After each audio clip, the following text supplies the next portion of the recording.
Bien, merci à toutes et tous d'avoir répondu présent pour cette table ronde, cette journée de travail consacrée aux Français de l'étranger, organisée aujourd'hui au siège des Républicains. Je voudrais tout d'abord remercier Pierre Blanchet, qui est le trésorier de la Fédération des Français de l'étranger, qui a été d'une aide plus que précieuse pour que cette journée puisse avoir lieu. Je voudrais remercier aussi les Français de l'étranger qui sont présents dans la salle, les parlementaires, évidemment, les délégués de section, et puis aussi les Français de l'étranger. Je sais qu'il y en a qui viennent de loin, de très loin, puisqu'il y en a d'Asie, il y en a d'Afrique qui sont là, puis il y en a d'Amérique. Enfin, je ne vais pas faire tous les continents, mais vous êtes quasiment tous représentés, évidemment les Européens, ceux du Proche-Orient. Merci d'avoir répondu présent pour cette journée de réflexion, pour élaborer notre projet autour des thèmes qui intéressent les Français de l'étranger. Comme vous le savez, sans doute, ou pour ceux qui ne le savent pas, je vais vous expliquer un peu la procédure que nous avons suivie. J'ai adressé à l'ensemble des sections des Français de l'étranger, républicains, il y a quelque temps, un courriel pour leur demander de réfléchir aux propositions qu'ils souhaitaient faire dans le cadre de notre projet. Donc, ce qui a donné lieu à plusieurs sujets, plusieurs thèmes qui sont remontés vers le siège de notre mouvement et qui ont donné un certain nombre de pistes que nous avons organisées en plusieurs thèmes dont nous allons débattre aujourd'hui. Donc un des premiers thèmes, c'est la fiscalité, l'emploi et l'entreprise. Et nous aurons tout à l'heure Claudine Schmitt et Manon Laporte, Christian Barros, qui vont s'exprimer sur le sujet. Donc Claudine Schmitt, députée des Français de l'étranger, Manon Laporte, juriste, et Christian Barros, qui est délégué des Républicains pour le Congo et conseiller consulaire pour le Congo-Brazzaville. Ensuite, nous aurons un module sur l'enseignement, la culture et la francophonie, où nous aurons Louis Duvernois, sénateur des Français de l'étranger, Joël Garriott-Mellam, sénateur des Français de l'étranger, Annick Marsal, déléguée de la section Tunisie, et Laurence Sallier, coordinatrice des Républicains pour la... Pardon, j'ai sauté une ligne, excuse-moi, Laurence. Pardon, et Roch Miambasila, qui est délégué consulaire pour la Grande-Bretagne. Ensuite, nous aurons un autre module sur les affaires sociales avec Jean-Pierre Cantegris, sénateur des Français de l'étranger, et jusqu'à une date toute récente, président de la Caisse des Français de l'étranger.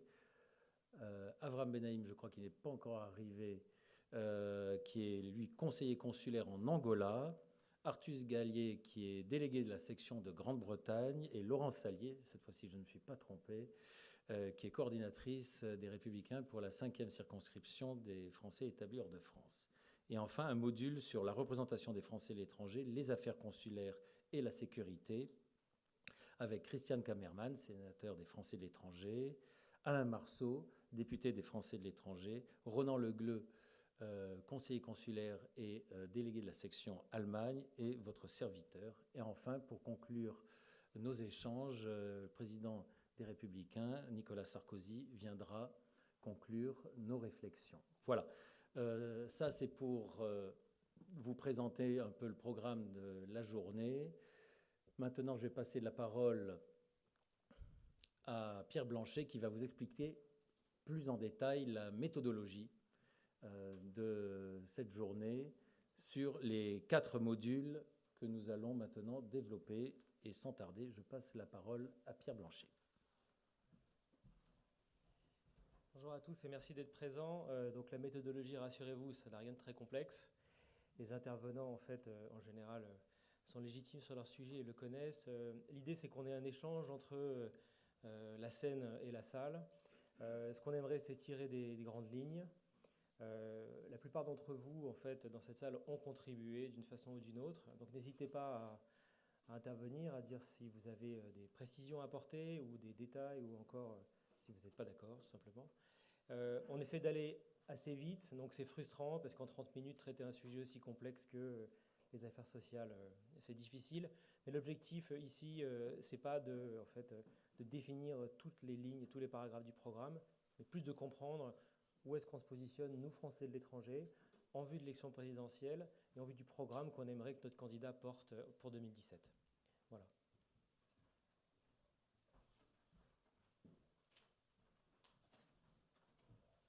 Bien. Alors, sans tarder, nous allons passer à la première des séquences qui concerne la fiscalité, l'emploi et l'entreprise. Et je demanderai de me rejoindre à Claudine Schmitt, Manon Laporte et Christian Barros.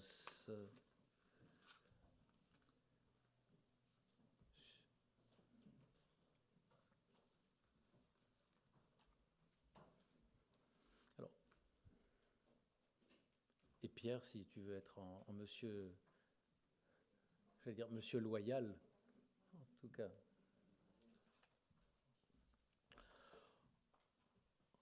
Puisque Pierre a été, j'allais dire, une cheville plus qu'ouvrière, il a été, j'allais dire, celui qui a réussi à synthétiser les nombreuses propositions qui sont arrivées des différentes sections. J'ai le document. Pierre, si tu souhaites en faire part. Oui. Alors, ce qui ressort en fait... Micro. C'est bon. Ce qui ressort en fait des propositions que vous avez envoyées. La première, c'est réaffirmer en fait le système d'imposition français basé sur la territorialité et non la nationalité. Et je pense que la députée Schmitt pourra confirmer ou renforcer ce point. Le deuxième, c'est en fait étendre à tous nos compatriotes résidant à l'étranger les mêmes principes en fait de déductibilité, en particulier sur les charges sur les revenus, et d'assurer en fait une plus grande équité, que ce soit dans le remboursement CSG-CRDS et plus généralement en fait dans le traitement fiscal. Et puis autre proposition de Madame Schmitt, il y a mettre fin à l'obligation de représentant fiscal, quel que soit l'état de résidence, et je pense que vous nous expliquerez ce qu'il en est. Le troisième piste, en fait, c'est créer un cadre fiscal qui soit plus incitatif, qui permette le maintien et puis le développement en fait, des startups et des PME quand elles se sont établies hors de France et pour qu'elles soient amenées à s'établir sur notre territoire. Et qui ait du coup plus de simplicité. Je pense que c'est un mot qu'on retrouve assez souvent dans vos propositions, la simplification. Mais dans ce but, en fait, spécifiquement sur les entrepreneurs, on pense qu'il y a un potentiel assez énorme en fait, d'entrepreneurs français qui se sont établis à l'étranger et qui ont eu beaucoup de succès. Et on aimerait qu'ils partagent avec nous en fait, tant en termes d'emploi qu'en compétences en fait, sur notre territoire. Alors peut-être pour démarrer, Madame Schmitt, si vous voulez nous parler de cette problématique de territorialité. Oui, je vous remercie. Oui, cette question de la territorialité revient régulièrement lors de campagnes électorales, puisque régulièrement nous entendons des candidats dire que lorsque l'on est parti de France, il faudrait payer quand même un impôt sur la nationalité. Et cela nous revient vraiment à chaque campagne électorale en boomerang, puisque les Français de l'étranger disent je paye déjà mes impôts dans mon état de résidence. Je ne suis pas parti pour ne pas payer d'impôts, mais pour des raisons diverses et variées, que ce soit professionnelles ou familiales ou autres. Et donc, nous n'avons pas à être imposés, un peu comme le système américain.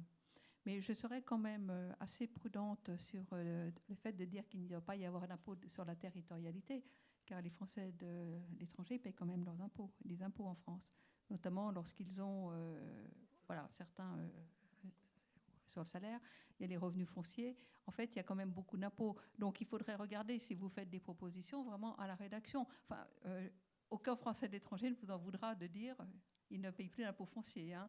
Ils n'ont plus d'impôts sur quel que soit leur revenu. Là, ils seront tous d'accord.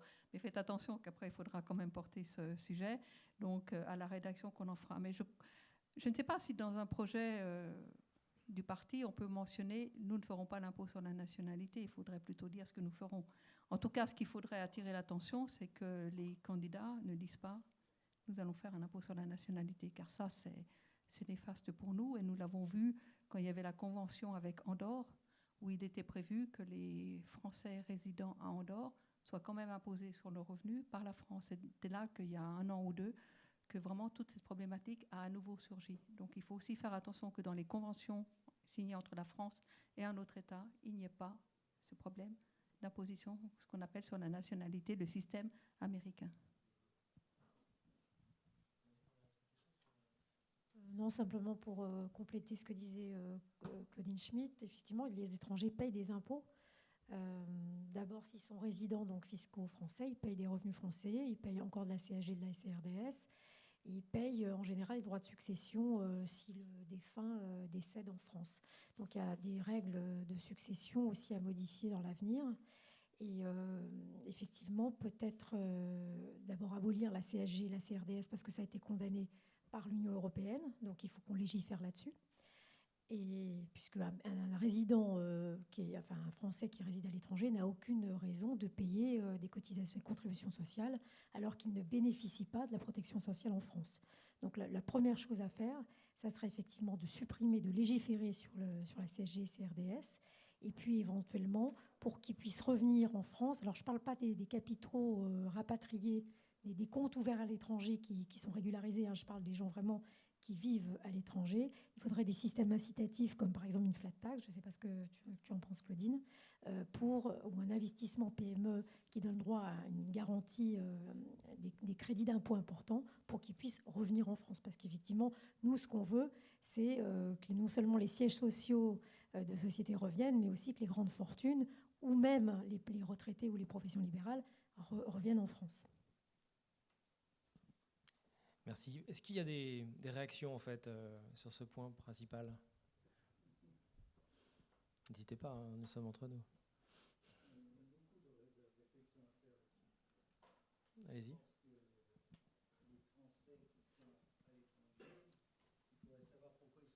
Pourquoi ils sont partis.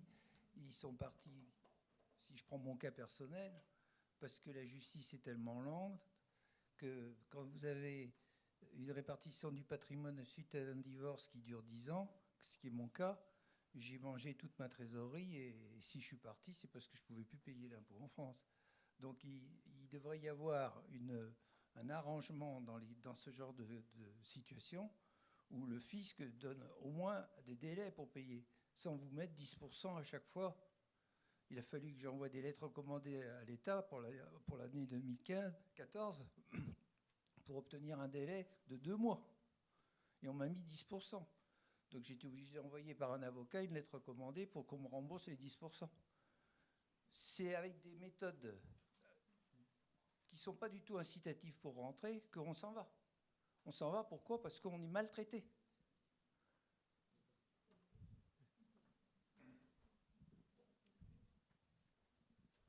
Une réaction?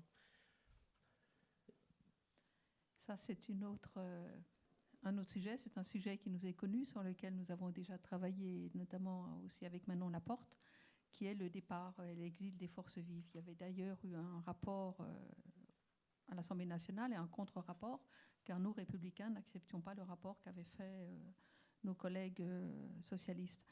C'est donc l'exil des forces vives. Il y a un vrai problème de fiscalité là-dessus. Et là, on vous comprend. Mais ce que l'on traite aujourd'hui, c'est vraiment la fiscalité des personnes une fois qu'elles ont franchi la frontière et qu'elles sont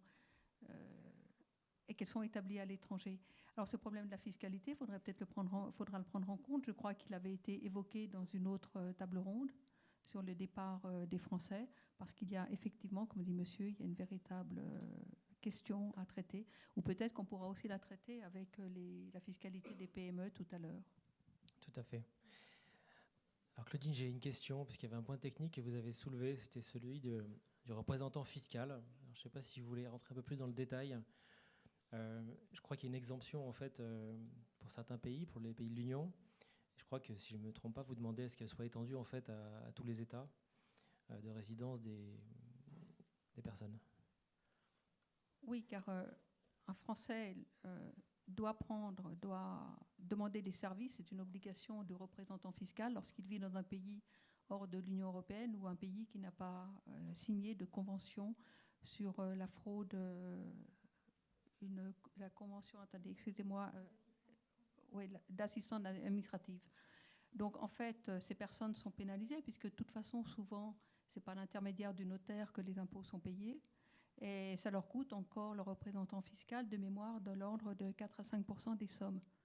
Et on ne voit pas bien, quand on est Français de l'étranger et qu'on est soumis à ce représentant fiscal, pourquoi est-ce qu'on doit avoir une obligation de passer par ces sociétés de représentants fiscaux et que d'autres ne passent pas. Disons, il devrait quand même y avoir, hormis le représentant fiscal, une égalité de traitement chez tous les non-résidents, chez tous les Français non-résidents. Parce que là, on le trouve pour cette question, mais on le trouve aussi pour d'autres questions, comme la CSG et CRDS, que tout le monde n'est pas traité de la même façon, suivant que vous habitiez au sein de l'Union européenne ou hors Union européenne. Je crois qu'on voit bien qu'effectivement, il y a un sujet d'égalité, voire même d'équité du traitement fiscal. Sur les sujets de fiscalité, est-ce qu'il y a d'autres remarques dans la salle? Oui. J'en prie. En fait, j'ai qu'un micro, donc ça va être compliqué de...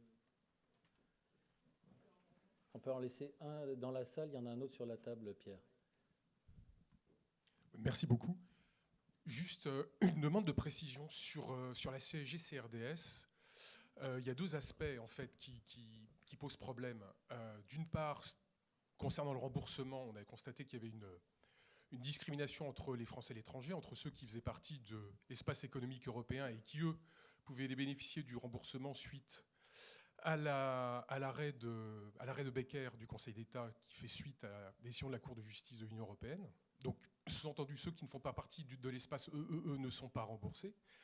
Et le deuxième aspect, c'est la continuation par le gouvernement de la volonté de ponctionner les Français et l'étranger via le véhicule qui s'appelle le Fonds de solidarité vieillesse. Donc ma question est double et en même temps assez simple.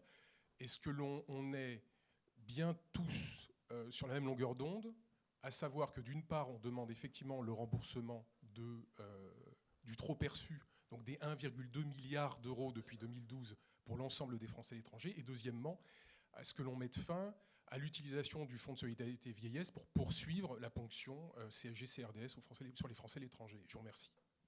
Alors ça, je pense que cette question devrait être traitée vraiment par les Républicains dans le projet, c'est-à-dire que c'est la suppression de l'article de mémoire 136.6 sur la sécurité sociale, financement de la sécurité sociale, et ainsi nous ne serons plus ponctionnés de la CSG-CRDS et il n'y aurait plus donc la question du fonds de vieillesse, solidarité vieillesse, parce qu'en fait, ce qui s'est passé, c'est qu'en 2012, en juillet 2012, dans la fameuse loi de finances rectificative où il a été voté énormément d'impôts, ça a été introduit.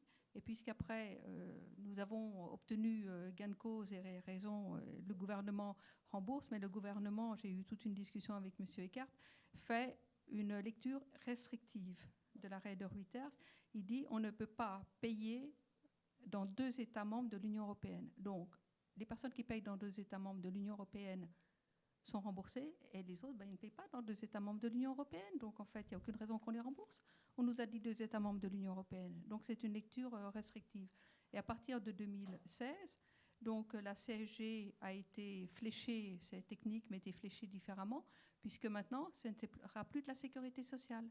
Donc, en fait, ils ont trouvé une parade. Donc tout repart. Maintenant, on a à nouveau interrogé la Commission européenne pour savoir ce qu'il en est. Mais ça, c'est la législation en vigueur.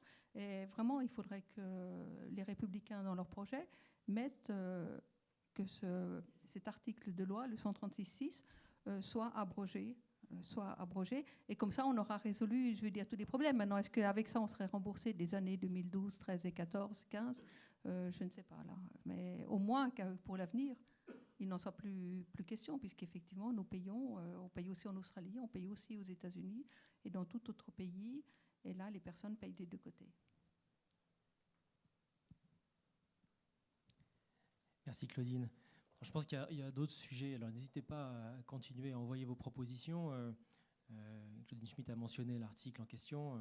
Je pense qu'évidemment, on aimerait bien, en présence de M. Wörth, ici présent, que cet article soit supprimé, car il pose plus de problèmes qu'on l'imaginait probablement quand il a été mis en place. On va passer à un deuxième sous-sujet, en fait, qui est celui des entreprises. Et je remercie Christian d'être avec nous. En fait, Claudine Schmitt avait mentionné dans sa note qu'il fallait une fiscalité incitative au développement des startups PME sur le territoire français.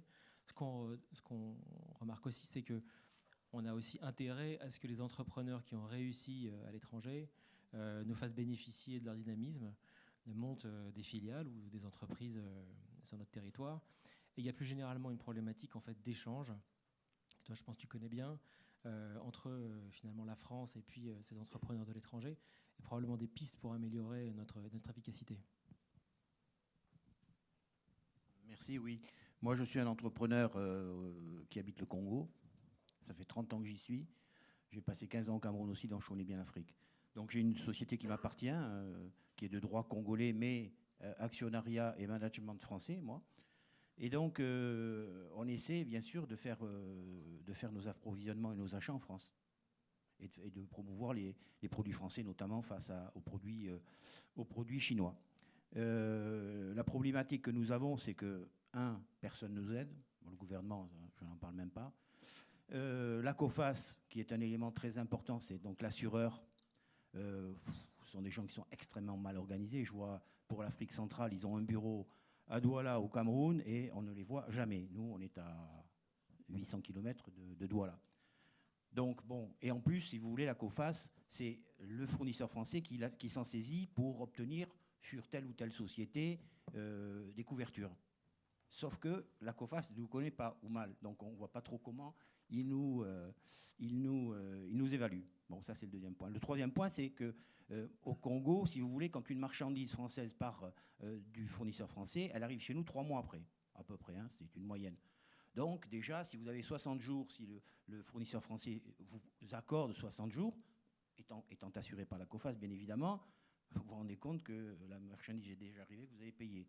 Donc nous, ce qui nous intéresserait, c'est d'avoir effectivement 90 jours, ça serait un minimum, voire 120 jours pour que ça rentre un peu dans le stock, qu'on n'ait pas tout de suite. Parce qu'après, vous le vendez et vous avez encore, on va dire, entre 60 et 120 jours de crédit que vous faites à votre clientèle. Vous voyez, vous financez 6 mois, quoi, minimum. Donc la COFAS, il faudrait vraiment que ça soit un outil dynamique qui puisse nous permettre de mieux nous approvisionner en France.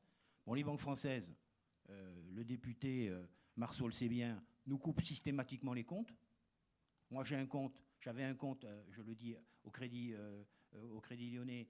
Ça faisait 15 ans que j'avais là-bas un compte créditeur uniquement destiné à payer mes fournisseurs français. Comme ça, ils étaient contents d'avoir un chèque du Crédit Lyonnais plutôt que d'avoir un chèque d'une autre banque. Eh bien, du jour au lendemain, sans aucune explication, un compte créditeur depuis 15 ans a été supprimé. On ne sait même pas pourquoi. Même ils nous ont dit, on n'a pas à vous donner d'informations. Même le député a écrit, m'a envoyé son courrier, réponse, on n'a rien à vous dire. Donc, si les banques françaises ne veulent pas nous aider ou aider comment s'appelle les industries françaises, les PME françaises. Et puis, ce que je veux vous dire aussi, c'est que nos sociétés, il y en a plein en Afrique. C'est des territoires que je connais, et ça fait une importation, enfin une exportation des sociétés françaises très importante. Mais si on ne fait rien pour développer ça, bien sûr, ça ne marche pas. Je fais partie des CCE aussi. Les CCE, actions 0 ou voisine de 0, quoi. J'y suis, donc je peux en parler. Rien. Je leur ai exposé ce problème des Crédits Lyonnais. L'ambassadeur, je l'ai mis en copie, le consul. Donc, si vous voulez, on essaie de jouer notre jeu de Français qui veulent importer des produits français. Et il faut savoir que le Congo, pour 2015, a été le premier partenaire, la France a été le premier partenaire économique du Congo, ce qui est quand même... c'est un gisement de possibilités d'exportation avec des Français. Donc, on se comprend bien entre sociétés françaises et importateurs français. Voilà très rapidement une problématique que je voulais vous signaler sur ce sujet. Marceau voulait intervenir. Oui, Christian, tu n'es pas le seul cas, effectivement, où on constate que des banques, des grandes banques, on n'est pas dans la petite banque de province, ont effectivement fermé des comptes de résidents français à l'étranger, au motif, tout simplement, c'est pour des motifs, le Congo, c'est pas net, il peut y avoir de la fraude, du blanchiment, c'est le cas de le dire, etc., etc. Et donc, on ferme systématiquement les comptes. J'en suis à une dizaine de cas de cette nature. C'est un véritable scandale. J'écris au président, je ne les connais pas, mais au président des banques, qui, bien évidemment, ne me répondent même pas. Ils n'en ont rien à foutre, c'est pas leur problème, ils perdent le client, ils t'ont perdu, ils vivront très bien sans ça. Mais moi, je veux dire, je suis un peu plus pessimiste que vous en ce qui concerne votre désir quand même de voir revenir les forces vives françaises reparties à l'étranger. Mes chers amis, quand même, Nous sommes le seul pays à avoir 34% d'impôts sur les sociétés. Et excusez-moi, si je suis en Irlande où j'en paye 12 ou 13, ça m'étonnerait que je vienne m'installer ici, qui est mon siège social, je laisserai là-bas quitte à faire du business ici. Quant à l'IRPP, n'en parlons pas. L'IRPP, je vous rappelle quand même que nous sommes à 45%, plus la précédente majorité que nous soutenions, nous a foutu la taxe spéciale sur les hauts salaires, sur les hautes rémunérations. Donc on a fait cette explosion, on a réalisé cette explosion des impôts, tant pour les entreprises que pour les particuliers. Et sincèrement, je vais vous dire, les gars, mais moi, je suis administrateur de compagnie, de certaines compagnies. Nous avons des succursales à l'étranger avec des compatriotes français. Il n'y en a pas un seul qui voudra revenir en France. Ils adorent certainement revenir en France sur la Côte d'Azur pour les vacances ou autres, et pour les sports d'hiver, mais ils ne viendront pas pour des raisons fiscales. Et j'allais dire, est-ce que les Républicains auront dans leur programme? Je ne sais pas, Éric Woerth est ici. Est-ce qu'effectivement nous allons avoir le courage de baisser l'impôt sur les sociétés d'une part, deuxièmement de baisser l'IRPP qui est un véritable scandale, car je vais vous dire une chose, j'appartiens à une catégorie de Français qui travaille jusqu'à la fin du mois d'août pour payer son IRPP. Voilà. Donc sincèrement, moi je fais partie des gens qui, s'ils avaient la possibilité et les moyens, foutraient le camp pour aller habiter à l'étranger, je vous le dis très sincèrement, parce que c'est absolument épouvantable ce qui se passe en matière fiscale dans ce pays. Alors vous voulez faire revenir les entrepreneurs, eh bien, je vous souhaite bien du plaisir. En tous les cas, certainement pas avec le programme que l'on nous propose pour le moment. Voilà. Éric Woerth qui ne regrette pas d'être venu. Non, ça me fait plaisir. Non, Charlin, il faut juste lire le programme des Républicains. C'est pas extrêmement compliqué. Tu as un cerveau qui va très vite, donc tu comprendras très vite ce que nous avons écrit sur les dépenses et sur les recettes. On a au contraire essayé d'être très, très précis. Après, ça peut faire l'objet de discussions, hein, évidemment, à ce stade. On est à 1 an de l'élection présidentielle. Mais qu'est-ce qu'on a dit sur les impôts? On a dit qu'il fallait baisser les impôts. Jusque-là, je pense que tout le monde est d'accord. On a précisé exactement lesquels. On a proposé, les Républicains ont proposé une baisse de l'impôt sur le revenu de 10%, qui n'est pas une petite chose, c'est 7 milliards d'euros. On a proposé la suppression de l'ISF. On a proposé la réduction des charges patronales. Ça, c'est la compétitivité du pays. Donc une augmentation, puisqu'il y a le CICE transformé en baisse de charges, ce qui est techniquement nécessaire. Alors Hollande avait dit qu'il le ferait, que ne l'a-t-il pas fait au début? Donc s'il le fait avant la fin de son mandat, ben, on n'aura pas à le faire. S'il ne le fait pas avant la fin de son mandat, on aura évidemment à le faire. Ça, c'est 17 milliards. Et on pense rajouter 7 milliards d'euros sur les entreprises et 1 milliard d'euros sur les employeurs, sur les ménages employeurs. Et puis, il y a une baisse de l'impôt sur les sociétés à 30% dans un premier temps. 30% dans un premier temps. Et on a un package, deuxième package de baisse d'impôts qui est prévu par la suite. Je pense qu'il faut aussi essayer de faire en sorte que ce soit cohérent avec les baisses de dépenses et pour pas que les soldes soient trop négatifs. Donc le deuxième package, c'est tout ce qui est transmission d'entreprise. Les entreprises souffrent encore de manque de compétitivité dans le domaine de la transmission d'entreprise. Les pactes du trade ne suffisent pas. Les Allemands, les Espagnols vont plus loin. On doit continuer à baisser l'impôt sur les sociétés pour essayer d'aboutir à peu près à une moyenne européenne qui est plutôt aux alentours de 25% que du taux français. Poursuivre la baisse des charges patronales et puis permettre notamment de séparer l'imposition du capital de l'imposition du travail, créer un prélèvement forfaitaire pour l'imposition sur le capital. Les socialistes ont confondu les deux. Vous êtes sur vos revenus de dividendes ou sur vos revenus de capital. Vous êtes imposé aujourd'hui comme sur le travail, ce qui n'est pas normal puisque c'est un revenu de deuxième rang. En réalité, vous avez déjà payé un revenu, vous avez un capital qui vous rapporte de l'argent et ce capital est à nouveau taxé comme l'impôt sur le revenu. Ça, c'est ce qu'ont fait les socialistes en 2013. Donc on veut revenir à un prélèvement libératoire et à un taux à peu près acceptable. Et puis en ce qui concerne la fiscalité immobilière, notamment les prélèvements sur les plus-values immobilières, qu'on avait d'ailleurs avec François Fillon dans les années 2011. Moi, j'étais parti du gouvernement. Il y avait la nécessité, après la crise, de trouver de l'argent. Et il y avait eu, vous le savez, la nécessité de garder plus longtemps un bien immobilier pour être exonéré des plus-values. Donc là, on reviendrait à des taux normaux d'à peu près une douzaine d'années ou une quinzaine d'années. Puis on veut augmenter, ça peut vous intéresser, tout ce qui est droit de donation. Supprimer, en tout cas permettre des donations hors impôts. On voit bien qu'on vit de plus en plus longtemps, donc nos enfants héritent de plus en plus tard. Ça, c'est une bonne nouvelle, mais enfin, en même temps, l'argent ne circule pas. Donc il faut augmenter les droits de donation, 150 000, 160 000 euros pendant X temps, sur X années. Donc ça fait beaucoup de choses qui doivent être faites et qui couvrent au fond l'ensemble de la fiscalité. La question, c'est d'en faire une partie dès juillet 2017 et de faire une seconde partie le plus vite possible au rythme de la croissance et de la reprise française. En tout cas, cas, on voterait dans l'esprit des Républicains, après on verra le débat des primaires, mais dans l'esprit des Républicains, on voterait dès juillet 2017 un plan d'ensemble séparé en 2 temps. Le premier temps tel que je vous l'ai indiqué, et un deuxième temps. Dans le premier temps, tu as bien une baisse de l'IS et tu as bien une baisse de l'impôt sur le revenu de 10%. C'est très critiqué, la baisse de l'impôt sur le revenu de 10%. Beaucoup estiment, et à droite, beaucoup estiment notamment que c'est pas de la compétitivité, donc ça n'a rien à faire, qu'il faut tout mettre sur la compétitivité. Nous, on pense quand même qu'il faut beaucoup d'équilibre. On a demandé beaucoup d'argent aux classes moyennes à un moment donné. On ne peut pas tout faire sur la compétitivité et on ne peut pas non plus considérer qu'on va supprimer l'ISF et ne rien faire pour les catégories moyennes de la population. Il y a aussi une question d'équilibre dans les réformes. Si vous n'êtes pas dans l'équilibre, vous arrivez très vite à une forme de blocage, même après une élection présidentielle. Donc il faut faire très attention à cela. Et ce n'est pas non plus complètement idiot, sur les 70 milliards d'impôts sur le revenu, d'en rendre une partie. Voilà, j'espère que j'ai été précis. Merci Eric. Pierre? Il y avait un dernier point qu'on ne débattra pas, mais c'était l'idée d'un guichet unique pour reprendre ton point, Christian, en fait, pour favoriser, en fait, d'abord, peut-être pas la transparence, mais en tout cas l'information. Il y avait cette idée qu'avec Business France, il y avait eu un progrès, mais qu'on était encore loin du compte, et confier au CCI, en fait, une part importante de la démarche. Voilà.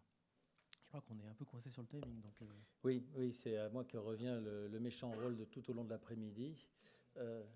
Oui, Carole. Pardon. Il y a aussi le rapport entre l'administration fiscale et les contribuables doit être un peu modifié. C'est ce qu'on envisage dans le projet des Républicains. C'est-à-dire que finalement, l'administration fiscale doit être l'accompagnant, le conseiller, si je puis dire, comme ça se passe dans de nombreux pays européens, et non pas comme celui qui sanctionne ou qui combat le contribuable. Donc si les Français revenaient, évidemment, il y aurait une démarche d'accompagnement qui me semble extrêmement importante, Monsieur le ministre. Vous êtes d'accord? Manon a raison, mais je ne voulais pas prendre trop longtemps la parole. Ça, c'est très important. C'est de faire en sorte que l'administration fiscale, l'inspection des impôts, comme d'ailleurs l'inspection du travail dans son milieu, soit moins idéologisée. Alors, c'est moins vrai pour l'inspection des impôts que l'inspection du travail, qui est très idéologique. Mais l'inspection des impôts, c'est vrai qu'elle va chercher l'argent avec beaucoup de zèle. Donc, il est extrêmement important d'être plutôt dans des rescrits, possibilité de demander un avis qui engage l'administration, tant sociale que financière, sachant que l'administration fiscale, elle a l'habitude des rescrits, mais enfin, moins elle en fait, mieux elle se porte. Donc, il faut vraiment l'obliger à le faire et être dans une administration qui d'abord conseille avant de contrôler. On voudrait limiter tout ce qui est contrôle sur place et sur pièce, et on voudrait stabiliser. Et ça, c'est important pour des Français qui pourraient être amenés à rentrer ou à revenir ou à mener de l'activité économique, je ne sais pas, tant au Congo qu'en France. Donc c'est la stabilité des règles. C'est de faire en sorte qu'une fois qu'on s'est engagé, qu'on a fait ce que j'ai dit tout à l'heure, puis probablement un peu plus, enfin à un an, c'est à ce stade que nous sommes, ce qui est déjà très précis. C'est de faire en sorte que ce soit stable. Vous demandez souvent beaucoup de stabilité. Et plus il y a d'instabilité dans les règles, au fond, moins on hésite, moins on vient. Si on vous dit on supprime l'ISF, bon, vous direz peut-être que vous le supprimerez, encore on n'en est pas sûr, donc il faut qu'on rende crédible cette proposition. Et puis deuxième point, beaucoup disent ouais, mais de toute façon 3 ou 4 ans après, vous le rétablirez. Donc il faut essayer d'engager un dialogue responsable avec les gens, avec une stabilisation, un engagement au moins sur le mandat d'un président. On ne peut pas aller plus loin, mais au moins sur le mandat d'un président. Donc stabilité des règles, pas de rétroactivité. Vous revenez sans rétroactivité, on ne vient pas vous chercher sur les années d'avant, comme on a pu le faire souvent. Donc tout ça aussi, c'est le cadre. Manon Laporte a raison de le rappeler.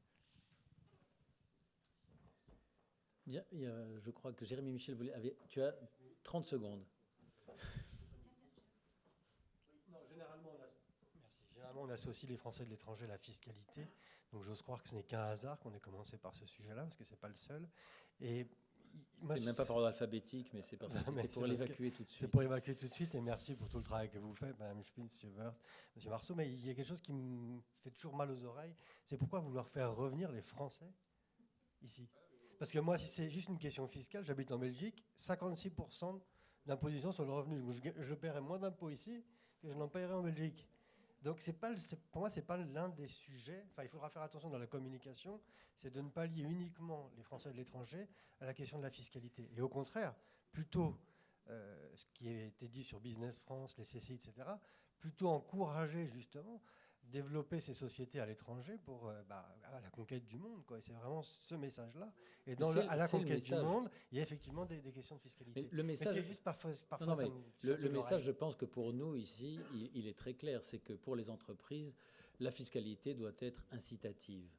Et que pour les Français, par contre, individuellement, la fiscalité, elle ne doit pas être perçue, parce qu'elle est trop souvent perçue, quand on est un Français à l'étranger, comme étant une manière, j'allais dire, punitive. Et que longtemps, en tout cas, comme par hasard depuis 2012, il y a quand même un discours lancinant qui fait que lorsqu'on est Français à l'étranger, c'est qu'on est parti à l'étranger parce qu'on allait y chercher un avantage fiscal. Et il est là le discours qui n'est pas supportable par nos compatriotes à l'étranger et qui, pour nous, parlementaires, et pour vous, élus, ou pour vous, tout simplement, Français à l'étranger, n'est pas supportable parce que vous vivez une fiscalité qui, dans certains pays, est beaucoup moins avantageuse qu'elle ne le serait si vous restiez en France. Donc c'est surtout rétablir ce discours juste sur la fiscalité qu'il y a quand on est Français à l'étranger, dans son propre pays, et que la France doit avoir vis-à-vis de ses expatriés.